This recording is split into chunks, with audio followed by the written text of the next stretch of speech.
I want to welcome you to another segment of the Jermaine Brown Sports Talk Show. Today is Monday, December 30th, 2013.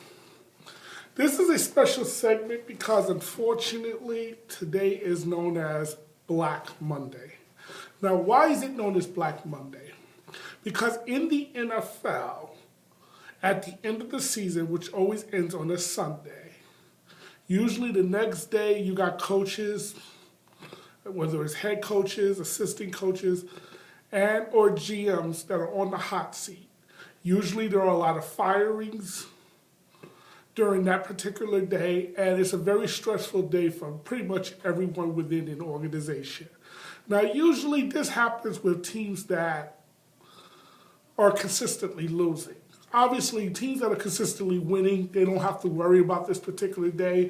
But teams that are consistently losing, unfortunately, this is a day that every coach who is part of a losing organization dreads. There were about 6 firings that took place today. Some justified, some unjustified. Some people who should be gone will not be gone. Some people who should stay will be gone. Let me go over the 6 that were officially gone. Now, one of them, he was gone about a month or so ago, but he is still counted into that pool. One is Gary Kubiak. He was released about a month or so ago, and the coach of the Houston Texans. And to me, I thought they handled it the right way, because by releasing him during the season, you kind of get a jump on your head coaching candidates before the other teams. So they've already interviewed at least 3-4 people.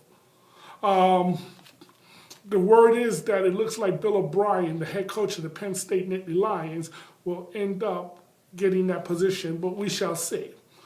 Then there is a guy by the name of Rod Shashinsky, the coach of the Cleveland Browns. Okay? You also have Leslie Frazier from Minnesota, Mike Shanahan from Washington, Greg Schiano from Tampa Bay, and Jim Schwartz from Detroit. Now, like I said, I've always felt that with this group of people and with the coaches in the league this year, those that were all on the hot seat, there are some that were on the hot seat that are no longer, people like Rex Ryan. I thought I can make a case for either getting rid of them or keeping them. Though there was only one guy on this list that I could not make a case for keeping, and that was Jim Schwartz, the coach of the Detroit Lions. They are the most talented team out of all the teams that are not making the postseason. And to consistently miss the playoffs, but not only just miss the playoffs, the team performs poorly down the stretch is a reflection of the head coach. You can't say the GM did not put the talent there. The GM did put the talent there, but unfortunately, it was poorly coached. Then you go to a team like Minnesota. Now, Leslie Frazier is a good man. But I hate to say this, he set himself up for failure. But before I get into why he set himself up for failure, let me explain to you why I do not feel he should have been fired. Because he made the playoffs a year ago at 10-6. And he did that with a running back who is a Hall of Fame running back, but he ran for 2,000 yards. They remained relatively healthy, but more importantly, he did that without consistent play at the quarterback position, which means everything went right for Minnesota last year. That was unrealistic to expect that to happen again this year. And the same problems they had last year is the same problems they have this year. They don't have a quarterback. Which now leads me to the GM, Rick Spielman. Can somebody please explain to me how the head coach loses his job, but the GM keeps his? To me, the GM failed at his one fiduciary fiduciary responsibility, and that is to equip the team with the proper talent. And in the NFL, you cannot win in this league without a competent quarterback. You really need a franchise caliber quarterback to win in today's NFL because of the way the rules are set up. And since there is not one there in Minnesota, to me, the GM failed to do his job. So if you was going to get rid of Leslie Frazier, you should have got rid of Rick Spielman as well. That would have been the fair thing to do, but unfortunately in life, it's not always fair. Okay? Another guy who I felt should not have been fired was Ron Shadensky, the head coach of the Cleveland Browns. The man just got there. Now, granted, he wasn't their top choice last year, but he just got there. He has no quarterback. The team played hard for him all season long. They may have not played well, but they played hard. And for you to have fired him after one season was kind of low. But I almost forgot. Let me get back to Leslie Frazier for a minute, because I did say that he set himself up for failure. Here's how he set himself up for failure. Last season, he finished the season 10-6 with no quarterback. And what did the team do to reward his faith? Instead of giving him a multi-year deal. Now, what does a multi-year deal mean in the NFL? It means some form of job security, because when you have a multi-year deal, teams don't tend to fire coaches with multi-year deals. You do have your exceptions, a la Cleveland, but teams generally allow a coach to coach out his deal, or at least until he has 1 year left on his deal. But multi-year deals provide security. But the team did not do that. What they did was they picked up his option for this year, which means they basically said, you're coming in as a lame duck head coach. And to me, Leslie Frazier should have never accepted that, because that's setting you up for failure, because what it's saying is you have no protection in the event something goes wrong. He took the gamble and says, I'll live with what the decision-making of the organization did, and to me, they failed him. And to me, this should be a lesson to future coaches. When you're on the hot seat, you make the postseason, you better grab multi-year deals, because that seems to be the only way you have any kind of form of protection. Other than that, if they're going to have you come back again as a lame duck head coach, it doesn't work, folks. I am a true believer in that. To me, bad organizations do that. And unfortunately, in the NFL, you have a lot of bad organizations. Winning organizations have security at the head coaching job. I know with the New York Giants, look at their history. They never allow a coach to go into the last year of his deal. If he's got 1 more year on his deal and they don't want to extend him at least a year or two, they generally fire you. That's the way it's done in the NFL. Okay? I do not believe in rewarding mediocrity. And if you're not a believer in that coach, don't give him a new deal and just get rid of him. That's the easiest way to do it. Okay? Mike Shanahan, he deserved to get fired for what took place in Washington. It was just an utter failure. Gary Kubiak deserved to get fired in Houston. He failed. To me, he gambled on Matt Schaub, and Matt Schaub failed him. Okay?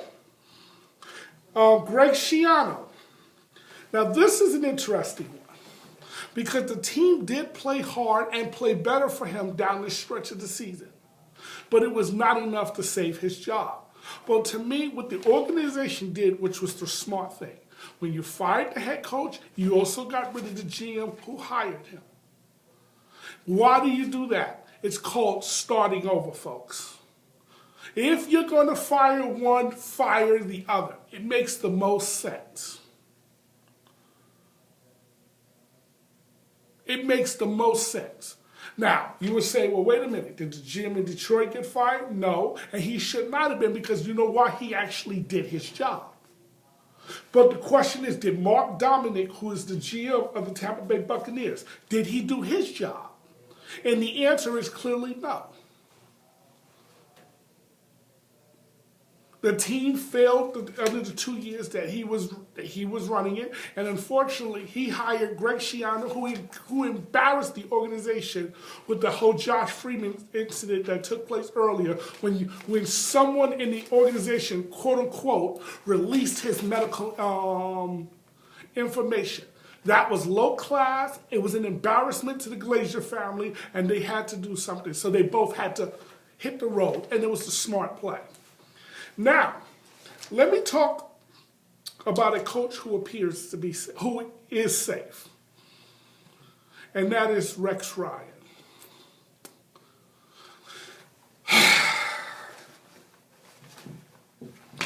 Where do I begin with this mess? Some people will say he did a great job. The team finished 8-8. Folks, you know what 8-8 tells me? Mediocre. That's the right word, but I like to use the word mediocre because, hey, my dad used the word mediocre. I like using the word mediocre. Mediocre. That means you're good enough not to be bad, you're bad enough not to be good. That is the hardest position to get better from. I'd rather you be really, really good or really, really bad. But to be in between is the worst position because it's hard to figure out what really needs to be fixed. See, when you're really, really bad, everything needs to be fixed. It's easier to fix the problem. But if you're really, really good, you already know what little tinkerings you have to do to get even better. But when you're in the middle, I'm sorry. I don't think that's a good job. And then not only that, there were two particular teams in the AFC that went 8-8 this year that I want to talk about. And I'm going to say this. There is a difference between 8-8 and 8-8. What do I mean by that? Two teams that finish 8-8. It's not the same. Even though the record technically is the same, it's not the same. And I'm going to show you why. The Jets finished 8-8, and so did the Pittsburgh Steelers. But now, what if I told you that the Pittsburgh Steelers 8-8 was far superior than the Jets 8-8? Then you would say, well, Jermaine, please explain. How could it be far superior? It's real simple. The Jets started the season 5-4. Now, see, this is something that the media will want to gloss over because they don't want to admit this. But the Jets started the season 5-4 and was in a playoff position. All they had to do was finish strong down the stretch, and they would have made the playoffs. However, the Steelers, who received as many injuries as the Jets have. So you can't say, well, the Steelers was healthy and the Jets wasn't, or vice versa. No, they both were very banged up. And the Steelers was trying to work out their kinks on the offense, just like the Jets were working out their kinks on the offense. Okay? And the Jets have a far better defense than what the Steelers have this year. Just look at the statistics. The Jets' defense is far better than the Steelers' defense. Yet, the Steelers 8-8 is better because here's why. While the Jets started 5-4 and ended up 8-8, which means they lost 3 of their last 4 games. Okay?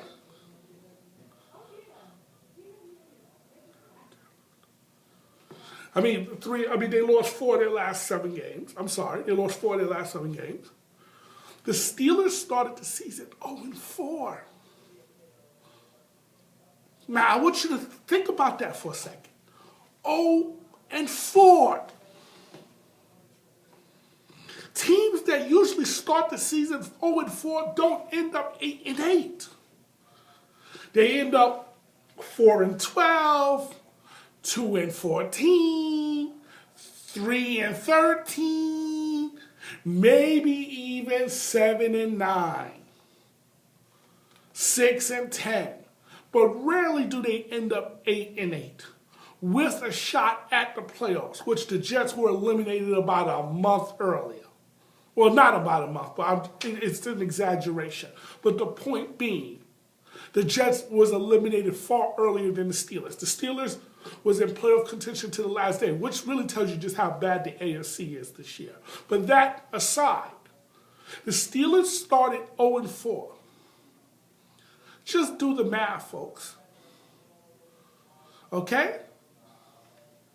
That means there was only 12 games left.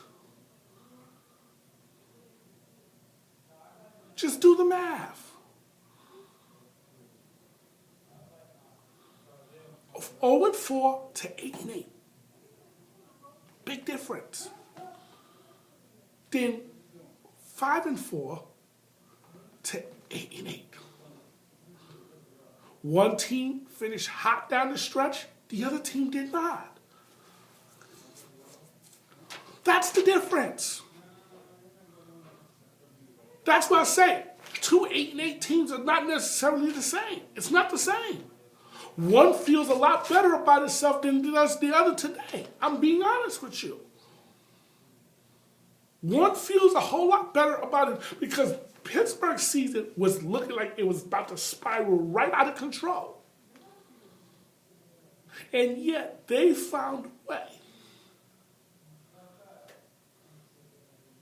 to win, to come out with 8 victories after losing their first 4. Hell, even the New York freaking Giants, ended up finishing the season better than the Jets. When you look at the record, and the Giants started the season 0-6.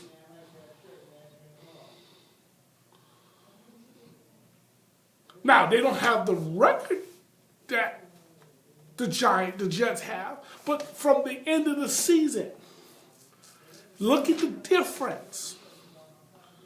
But I digress. I'm talking about the Steelers and the Jets. So you had 2 teams with a similar record of 8-8. And one team's 8-8 is far more impressive than another team's 8-8. But here's the funny thing. While one team celebrates being 8-8, which is the Jets, did you see how empty Heinz Field was on Sunday? In Pittsburgh, 8-8 seasons are really unacceptable. Because you know why? To Pittsburgh, 8-8 means mediocrity. If Tomlin have some more 8-8 seasons, he's going to be out of a job. He's going to be out of a job if he continues having more 8-8 seasons. Especially if he has another 8-8 next year and the year after, he might be out of a job. But yet here in New York, that's celebrated. Oh, well, look at it. The Jets didn't have the team that people thought, everybody thought that they would have 4 or 5 victories. It's bullcrap, folks, and I'm going to explain to you why. You may project a team to have a certain record, but when the season starts and you see that your projections are wrong, you're supposed to adjust your projections. You're supposed to adjust your thinking on that team. When the team that is supposed to have 5 victories an entire season, if that, has 5 victories after 9 games, then we can't sit up here and keep saying they're a bad team. Come on, folks. You cannot use that excuse anymore. That excuse goes out the window because you succeeded the first half of the season. You exceeded expectations the first half of the season. So you cannot then tell me that it's a bad team. How can it be a bad team when you exceed expectations the first half of the season? So you got to adjust your expectations. And if you adjust your expectations, you will see that the Jets failed the second half of the season. This is reality. Yet it's being celebrated. Oh, Rex did a great job. No, he did not. And not only that, Look at the teams that they beat the first half of the season. Teams like Atlanta, who was an NFC Championship game last year. A very good team who, at the time, had a season. New England, perennially good. New Orleans, when Sean Payton's there, perennially good. Come on. Woo, folks, these are good teams. It would have been better if you was beating the bad teams and losing to the good teams. Here's what the Jets was doing. They were beating the good teams, yet losing to mediocre teams. This is what the Jets was doing the first half of the season. And yet, I'm being led to believe the Jets, that this was a great job. In what universe? And please tell me, in what universe is that a great job? Forget who the head coach is at the moment. Just think about it.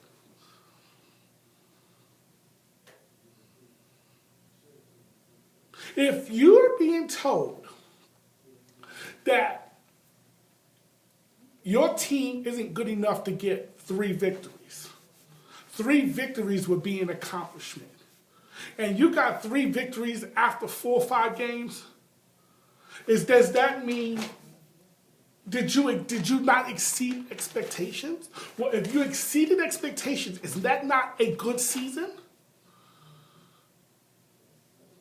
You exceeded expectations.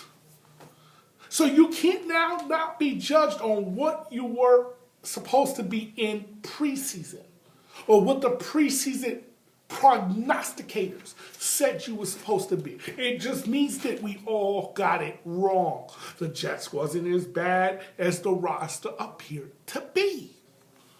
That's all that means. Now, does it mean that Jets is very good? No, I'm not saying that.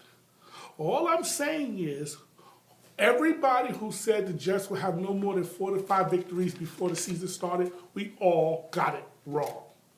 The Jets was actually better than what all of us prognosticators thought the Jets would be. That's all that means. And that changes things. Because when you are in a position at the halfway point of the season to make the postseason, and then you don't make the postseason, folks, in my book, that's a failure. That's a failure. That should be unacceptable. That's the kind of stuff that gets you fired. Here, I'm going to give you a perfect example to prove my point. A year prior, Lovie Smith won 10 games, right? He was 10-6. Now you would say, wow, 10-6, that's a good season, right? Okay, well, I was just thinking about it. Yeah, in a lot of situations, 10-6 would be a good season. But what if I told you after the first 10 games, he would have a 7-3 record?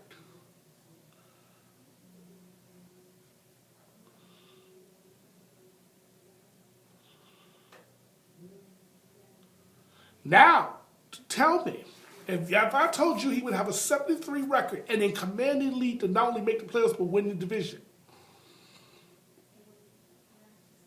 have a commanding lead. Well, let me see. I don't know if they had a commanding lead in the division, but they were in a position to make the playoffs, commanding. And then they finished the season.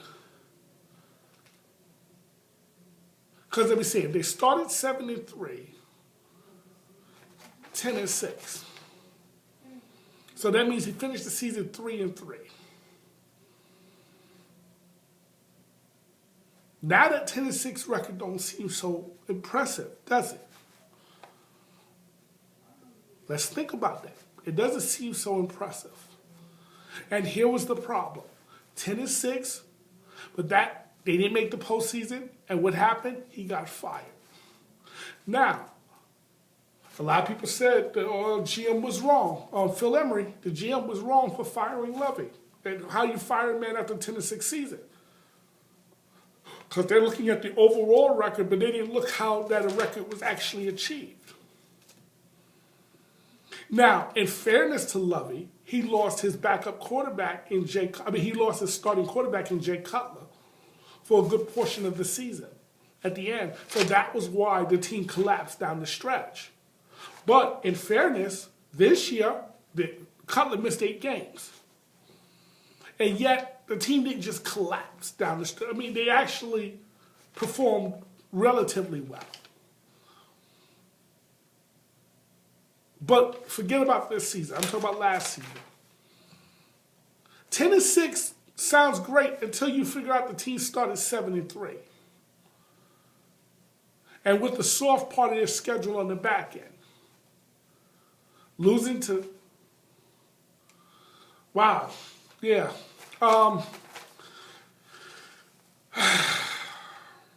It's not as impressive.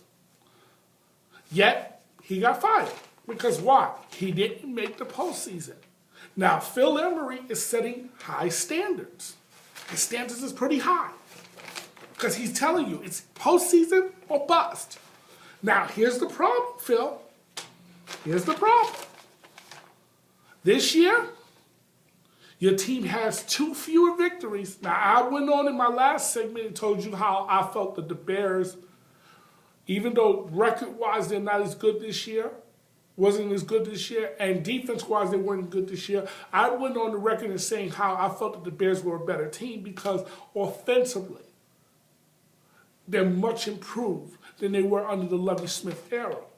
And I still stand by that. But here's the problem. Your defense didn't just take a step back. It took a quantum leap back.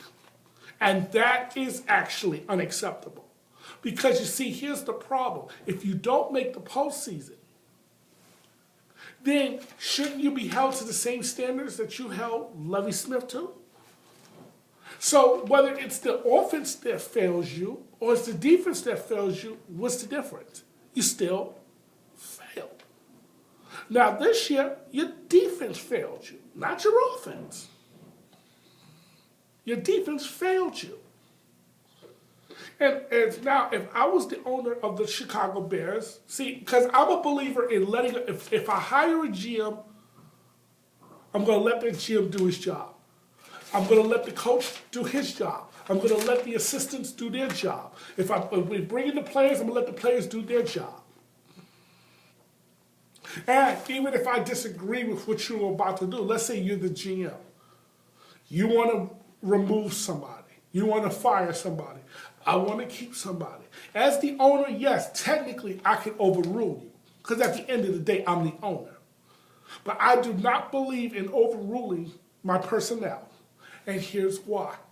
These are the football people. Or these are the people who I'm paying to do the job.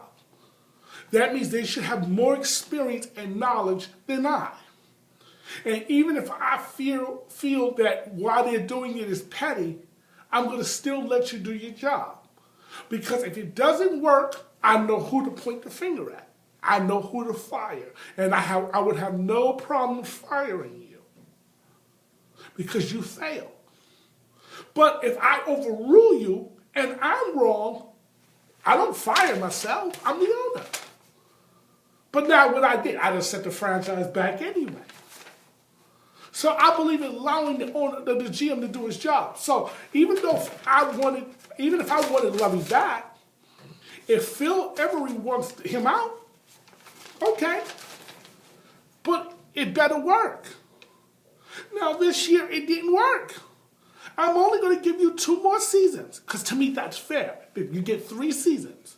Unless you're just plain incompetent. Then you're not going to get 3 seasons. I'll only give you 2. But you got 2 more seasons to correct this. You got 2 more seasons to make the postseason. If you don't make the postseason within the next 2 seasons, guess who's the next person to be shown the door? It will be you, Phil. Or should be shown the door. if the owner there is doing his or her job. Phil Emery should be the next person shown the door. Because why? If you're going to hold your coach to a high standard, well, wait a minute. You should be also held to a high standard. That's fair. But getting back to the New York Football Jets and Rex Ryan. I hate this move. I hate the fact that the Jets decided to bring back Rex Ryan. I'm not in favor of it. Now, let me say this, because I don't want people to think it's a personal thing between me and Rex, or I personally don't like Rex. It's not personal. I like Rex Ryan. Personally, I like Rex Ryan as a coordinator. He would make a hell of a defensive coordinator. But as a head coach, I am sorry, he's not fit to run an organization. And I'm getting ready to explain to you why. But I wanted to get that out off my chest now so it makes it look like there is no malice in my discussion on this issue. But I'm telling you, the Jets are screwing up as usual. And this is why people call you a Mickey Mouse operation. This is why the teams like the New York Giants have no respect for you. Because you do the wrong things all the time. And you made the wrong decision when you decided to bring back Rex Ryan.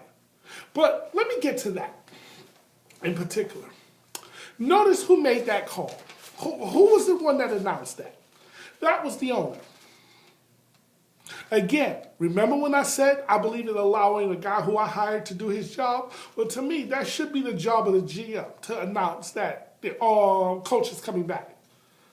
I don't like it if the owner is announcing it because you don't know if the GM is on board or not. But let's assume the GM is on board because, yeah, he was in the locker room hugging Rex Ryan after the game. Now, I don't know if that was sincere or not. I don't really care. But here's what I do care about. They decided to bring him back, but they're going to give him 1 extra year on the deal, which means he walks into next year as a lame duck head coach, which is telling me you don't really believe in Rex Ryan. You don't really believe in Rex Ryan. That is what you're saying. Now, Rex Ryan should have stood his ground and demanded a multi-year extension. Which tells me Rex Ryan don't really believe in Rex Ryan. Because if you really believed in yourself and you had faith that you could get another job, you would tell Woody Johnson where to go, where to stick this job. To be kind about it. Because if they're not willing to give you a multi-year deal, then what they're telling you is they're walking you into next year as a lame duck head coach. Which means, we go through this again, you're no better than Leslie Frazier. Why set yourself up for failure? I don't get that. Just for a job? I'm sorry. There are certain things that's more important than a job or more important than money. And it's a thing called respect.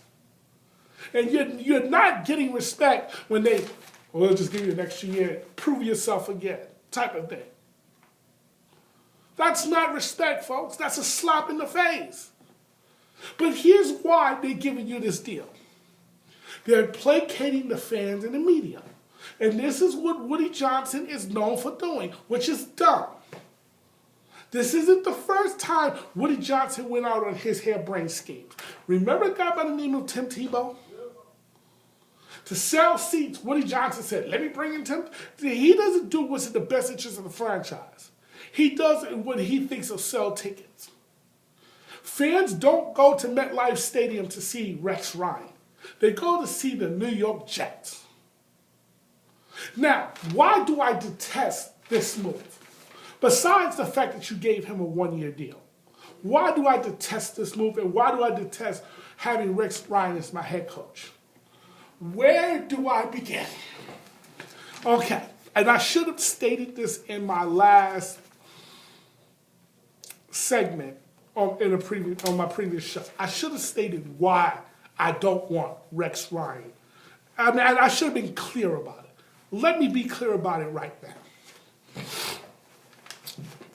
In case for those who are not aware, And I'm very aware because I'm a Jet fan, so it behooves me to be aware of this. And there's no secret here in New York. Everyone knows that when Rex was hired in 2009, okay, you had this GM by the name of Mike Tannenbaum. Now, Tannenbaum is not a GM. Tannenbaum is a capologist, which means his specialty is managing the cap.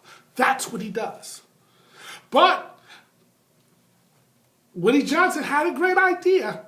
Let Rex Ryan run the team. So what happened was there was a collaboration between Mike Tannenbaum and Rex Ryan. Any player Rex wanted, Mike Tannenbaum made certain he got it, saw to it that he get it. That means when they wanted Mark Sanchez, they moved up from the 19th spot, I believe it was, to the number 5th spot to go get Mark Sanchez. That was Rex Ryan's call. That was not Mike Tannenbaum. Mike Tannenbaum does not evaluate players. That's not what he does. That was Rex Ryan. Everyone in New York knows this. The media in New York knows this. Now the media is acting like they got amnesia. But forget the New York media. I'm talking about the New York Football Jets. Okay? Who wanted Santonio Holmes here? Rex Ryan. Rex Ryan felt any malcontent out there, Plexico barriers, I can fix them. That was Rex Ryan's philosophy. Okay? So he failed when he went up to go get Mark Sanchez. He should have stood where he was at and got Josh Freeman. Freeman turned out to be the better player, and I'm going to show you in a few minutes because I'm getting to the stats to prove it. He turned out to be the better player. You gave up a king's ransom to go get Mark Sanchez, and that was an unmitigated failure. And then when you finally realized it was a failure, instead of cleaning it up and admitting a failure, you added to the failure. And I'm going to get to that in a minute. So any player that Rex wanted, Rex got. So Rex was really the de facto GM at the end of the day. All Mike Tannenbaum was a figurehead of a GM. Mike Tannenbaum just knew how to crunch the numbers. That's what he does. We all know this here in New York. That's no secret. Okay? So in 2009, you decided to move up and get Rex Ryan. I mean, not Rex Ryan, I'm sorry, Mark Sanchez. Where does Mark Sanchez come from? USC. I have a theory that I'm going to get into right now. Avoid USC quarterbacks like the plague. And I'm going to explain to you why. And I hate saying that. But avoid USC quarterbacks like the plague. If you're running an NFL team, avoid USC quarterbacks. They do great at college. They put up great numbers in college. But when they get to the pros, for some reason, it doesn't translate. For some reason, they are not able to translate how they play in college to how they play in the pros. What if I told you that in the last 20, 30 years, the two best USC quarterbacks was Carson Palmer and Rodney Peete? What if I told you that they played in the NFL in the last, say, 20 or so years? What if I told you that? The two best quarterbacks to have come out of USC in the last 20 years or so was Carson Palmer and Rodney Peete. That doesn't sound like, and see, in fairness, Carson Palmer was on the verge of looking like he was going to greatness before he tore up his knee against Pittsburgh in a playoff game, and he was never right afterwards. He was never right afterwards. He never was the same quarterback afterwards. He became a good quarterback, but he never lived up to the hype that Carson Palmer came out with. So I believe in avoiding USC quarterbacks like the plague. And see, here was even a further warning of why the Jets should not have moved up to get Mark Sanchez. When the man's current head coach And his head coach at the time was Pete Carroll. Because he was the head coach at USC, said, Mark Sanchez is not ready for the NFL. Now, don't get me wrong. I'm not blaming Mark Sanchez. I actually applaud Mark Sanchez for making the jump. He showed he was ready, you make the jump. Congratulations. But as a talent evaluator, as a GM, you're supposed to use better discretion. And when the man's head coach says he's not ready to play in the NFL, you might want to listen, because that means he knows more than you. He's been with the man for 365 days. He would know. Okay? He would know. And the man said he was not ready for the NFL. Period. He needed more seasoning. That's what Pete Carroll said. The Jets just totally ignored that and went up and traded up with Cleveland to go get Mark Sanchez.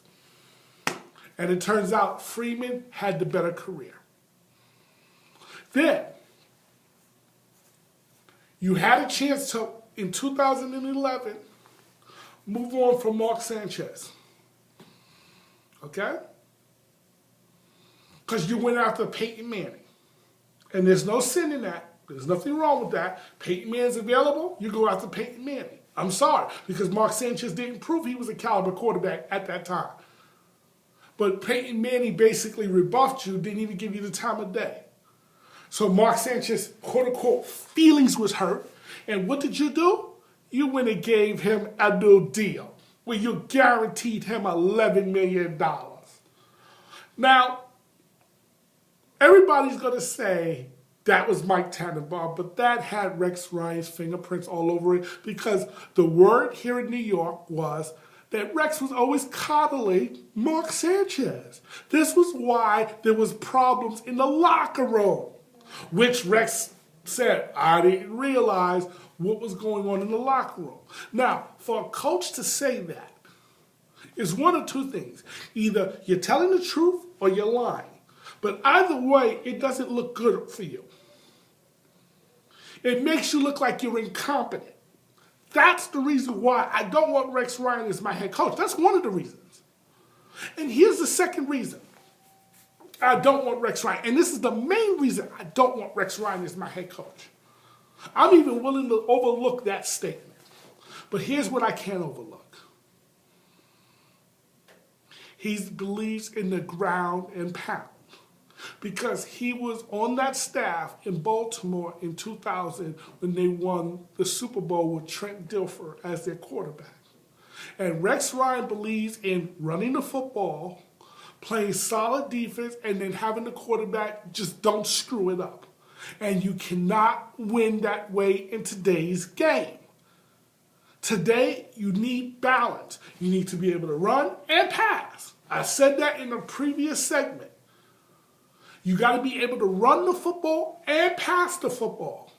But if you don't have a passer in today's game, you cannot win. You cannot just rely and think you're going to just run the football. Now, he got away with that the first 2 years here in New York.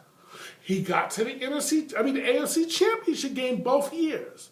Now, he lucked up the first year because Indianapolis rested their starters. If they didn't do that, they would have not even made the playoffs. So really, when you think about it, he only really got in there 1 year. But let's just give him the second year. So he got in there 2 years. But then now look at the last 3 years, folks. The team has steadily gotten worse. When Woody Johnson fired Mike Tannenbaum, and he should have fired him, he should have fired Rex also.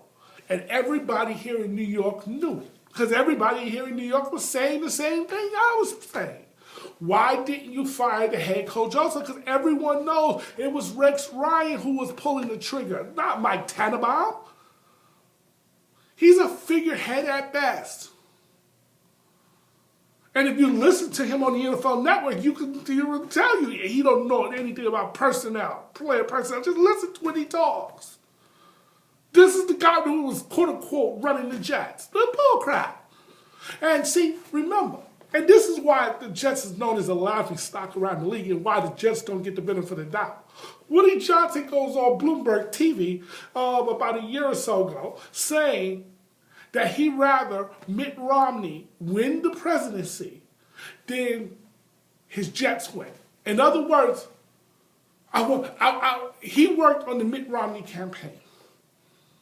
I am sorry, that's not what I want from my owner. I want my owner to focus on putting together a championship caliber team. Forget politics. When I'm watching football, I don't care about politics. When that question was asked, and because see, in fairness, he was asked the question.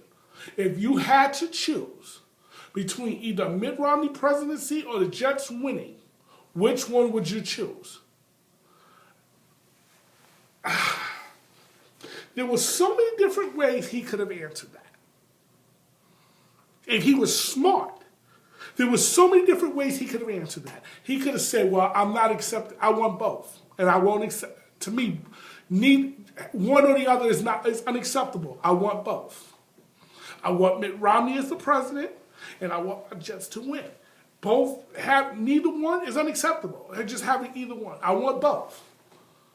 But if you're forcing me to choose, I am the owner of the New York Jets. And as much as I want Mitt Romney as president, my Jets come first.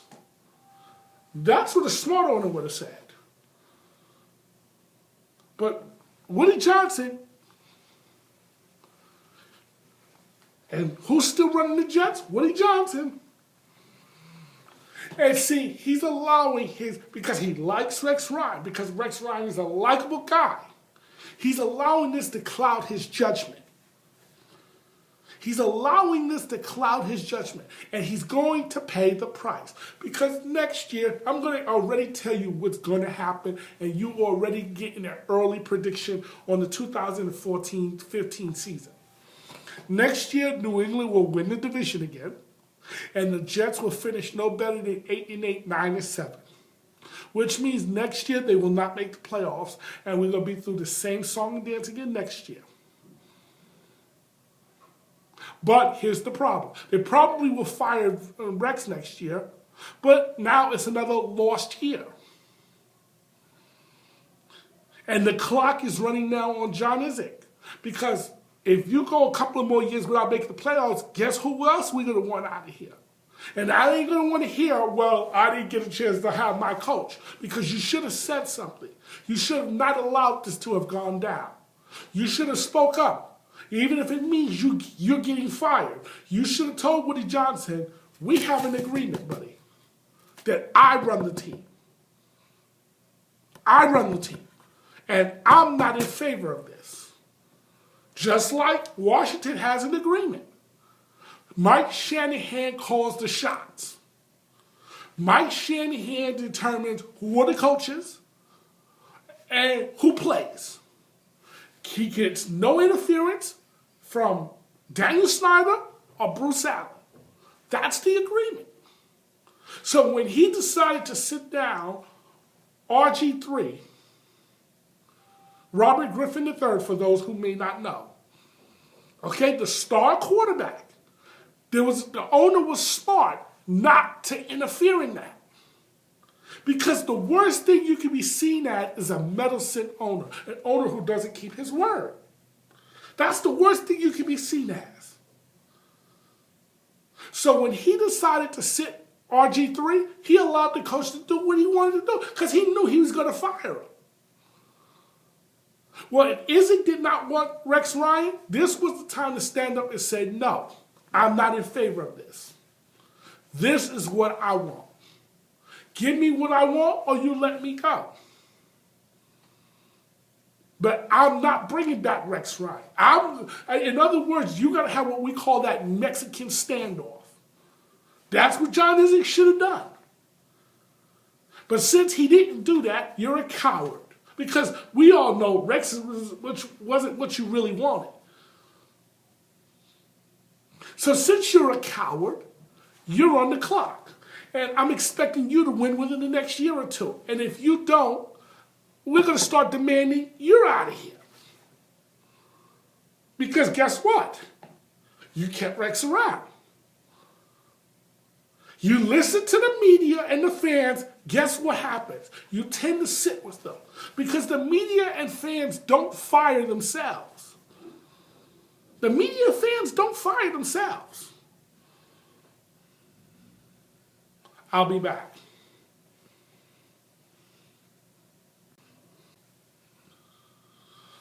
Okay, welcome back to the Jermaine Brown Sports Talk Show. It is Monday, December 30th, 2013. Remember when I said that the Jets was better off staying in the 2009 draft, staying where they were at and drafting Josh Freeman instead of moving up to get Mark Sanchez? Here's why, folks. I went back and I looked at the numbers because I already suspected it, but I looked at the numbers. Josh Freeman played in 61 games. Okay? He completed 1,164 of his passes. Okay? But he attempted 2,020 of his passes. He attempted 2,020 of his passes, and he completed 1,164 of them, for a completion percentage of 57.6, which means 58% completion percentage. He threw for 13,724 yards, and he's averaged 6.79 per attempt, which means he's averaged 7 yards per throw. He's thrown 80 touchdowns, 67 interceptions, and 25 fumbles. Okay? Mark Sanchez,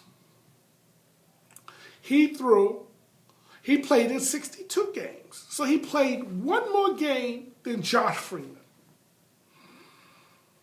Now, mind you, Mark Sanchez has been out all this season due to an injury. Freeman has played in a couple of games. Okay, this year. But Mark Sanchez played in 62 games. He threw for 1,867. He threw 1,867 times, and he completed 1,028 of his passes. He completed. So he completed less passes than Josh Freeman. Now, Freeman did throw the ball a little bit more, and his completion percentage was 55.1%. Okay? That's about a 3% difference, 55 to 58. About 3% difference. You determine if that's significant or not. But he only threw for 12,092 yards. And he's averaged 6.48% or 6 yards per carry. 6 yards per pass. So while Josh Freeman threw for 7, he's thrown for 6. He's thrown for 68 touchdowns. Okay? Far different than Josh Freeman's with 80. And we're talking regular season numbers here, folks, not postseason, just regular season numbers. He's thrown for 69 interceptions, and he's had 26 fumbles. Now, let's take a look at the quarterback who was drafted number 1 overall that year, which was Matthew Stafford. Matter of fact, Detroit should have moved down to get Josh Freeman when you really think about it, but let's forget about Detroit. But let's just look at Matthew Stafford numbers. He's played in 61 games. He's thrown 2,497 times, and he's completed 1,485 of his passes for 60% completion percentage. So he has about a 3% or 2%, about 2% difference between him and Josh Freeman. Okay? He's thrown for 17,457 yards. Now,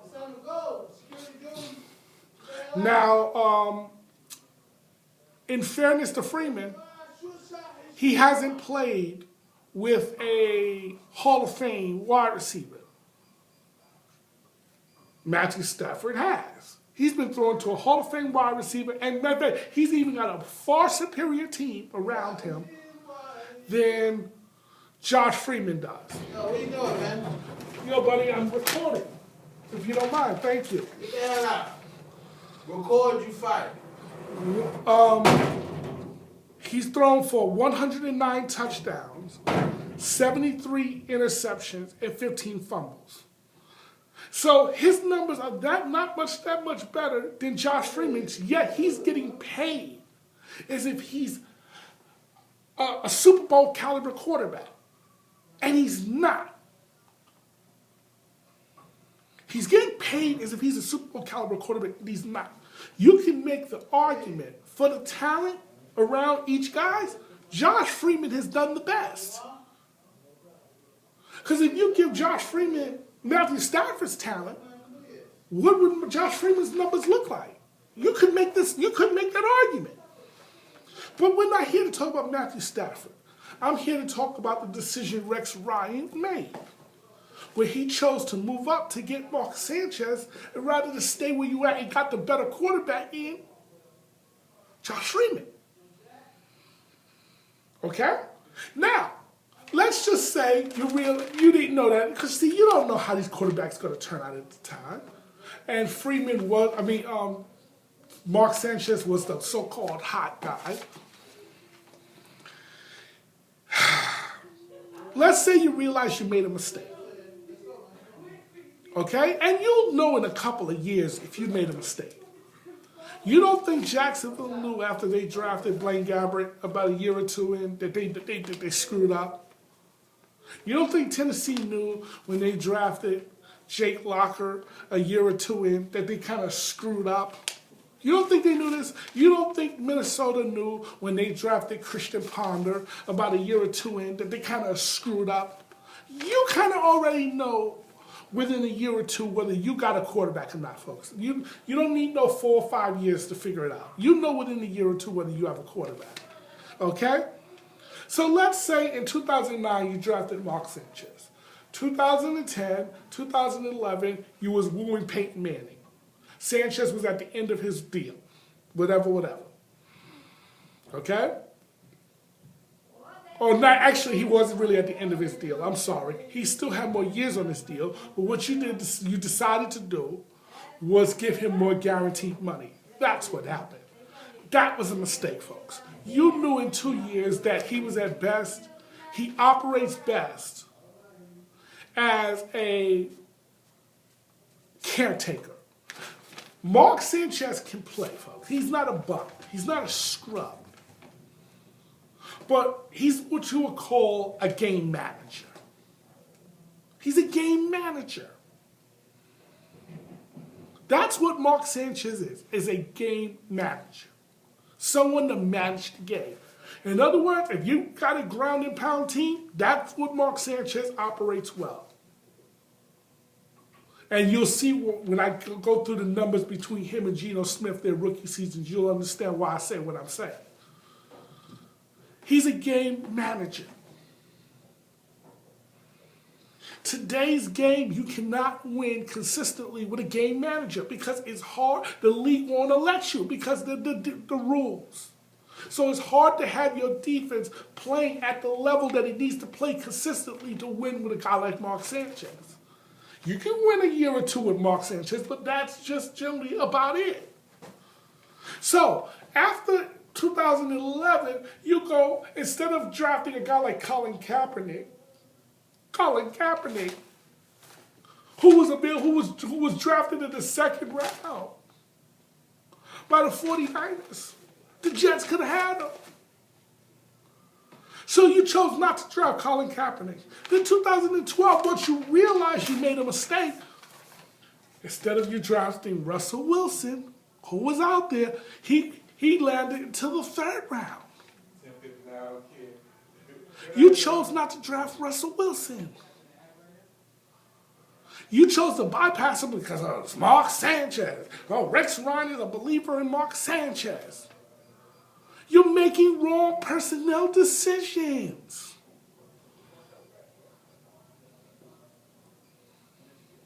So then Mike Tannenbaum gets fired. And you hire John Izek and you basically say Rex Ryan, or you has no more decision making. You basically take away his decision making. Thank God, because he obviously don't know how to pick a team, put together a team, and he don't know how to pick a quarterback. So the fact that the team didn't have the right quarterback was Rex Ryan's fault, folks. It was really Rex Ryan's fault. Now they drafted Geno Smith. So now they want to use this excuse. Well, he's got a rookie quarterback. What do you expect with a rookie quarterback? Come on, folks. Come on. And I'm going to explain to you why, this year, even more so why Rex Ryan should have been fired. And why he did not do as good of a job as people may think he did if you look at the numbers. Forget about the record of 5-4 or 8-8. Forget about that. Let me just show you something. Okay? Let's look at Mark Sanchez's 2009 numbers. When Mark Sanchez came into the league, he played 15 games. He threw the ball 364 times. He completed 196. He had a 53.8 completion percentage. So let's say 54. Let's bump it up. Okay, let's round up. He threw for 2,444 yards. He averaged 6.71 yards per attempt. So let's round that up to 7 yards per attempt. For a rookie, that's not bad. 12 touchdowns, 20 interceptions, 8 fumbles. Okay? Now, considering he threw the ball so few times, that's significant. Let's look at Geno Smith's 2013 numbers.